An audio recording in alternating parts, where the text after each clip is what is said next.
Between the iPhone 16 Pro and 16 Pro Max, the latter seems like a bigger deal because of its ginormous 6.9-inch screen, but I am telling you, the iPhone 16 Pro should not be overlooked. I have been using both of these new iPhone Pros side by side, and I think the regular iPhone 16 Pro is a better value for $999. You get a bigger display than last year, the most powerful 5x zoom that used to be a Pro Max exclusive, and an impressive battery life boost based on our testing.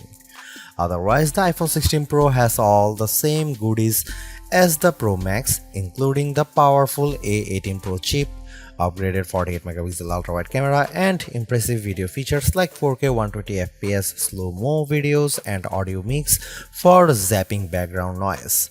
Apple Intelligence features like writing tools and the new Siri are promising based on early testing of the iOS 18.1 developer beta, but that won't officially arrive until October.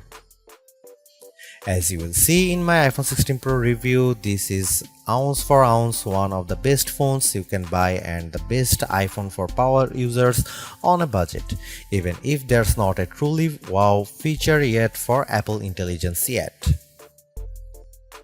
The iPhone 16 Pro goes on sale September 20 and starts at $999 for 128GB of storage.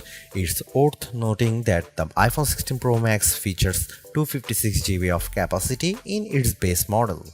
The good news is that you can get 256GB of storage for $100 less than the iPhone 16 Pro Max, and you get the same max storage option of 1TB for those willing to really splurge. The iPhone 16 Pro is still a compact phone, but there is a trade-off with getting a larger display. It's now more of a mid-size phone now as opposed to a small phone as the size and weight have grown. This handset measures 5.89 by 2.81 by 0.32 inches and weighs 7.03 ounces, compared to 5.77 by 2.78 by 0.32 inches and 6.6 ounces for the iPhone 15 Pro. So the new iPhone is taller and wider and just as thin, but there's some more heft to it.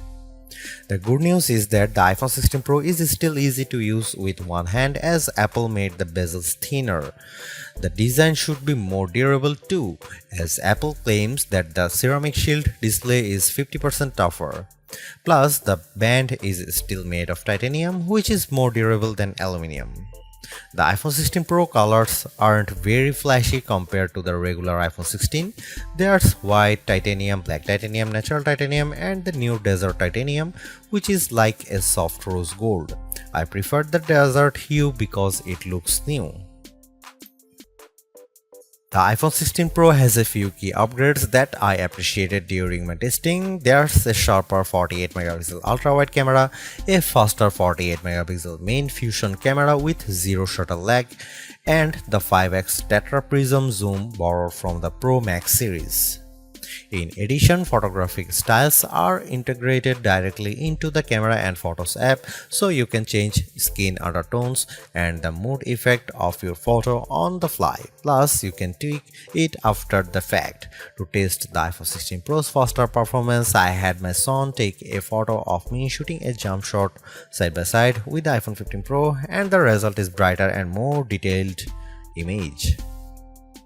How does the iPhone 16 Pro compare to the best camera phones? I shot a number of pictures using the iPhone 16 Pro alongside the Samsung Galaxy S24 Ultra and the Google Pixel 9 Pro XL to find out. I put the ultra-wide camera to the test on the iPhone 16 Pro with this shot of a beach and Apple comes out on top. The colors are more natural through the iPhone versus the Galaxy S24 Ultra, and Samsung's peak looks distorted on the right side by the flowers. Here are some camera samples of iPhone 16 Pro.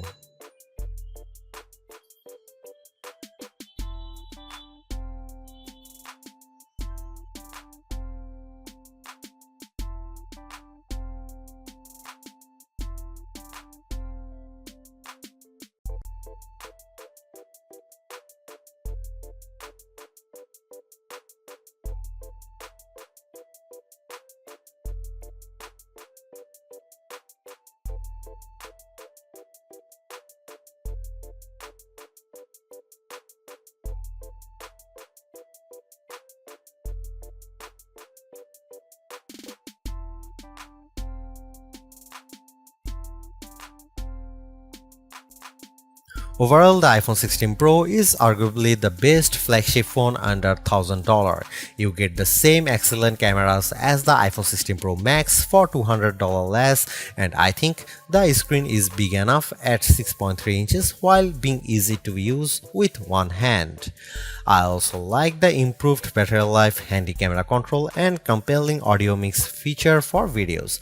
The Apple Intelligence capabilities such as writing tools, the new Siri, and cleanup show promise, but some of the more exciting features like ChatGPT integration, image background, and the Google Lens like visual intelligence are coming later.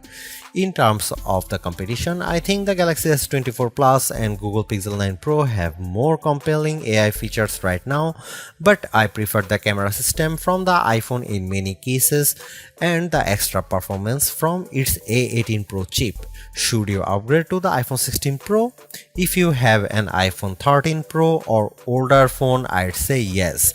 And if you have an iPhone 14 Pro, I'd say wait to see how well Apple Intelligence works once it fully rolls out before you buy.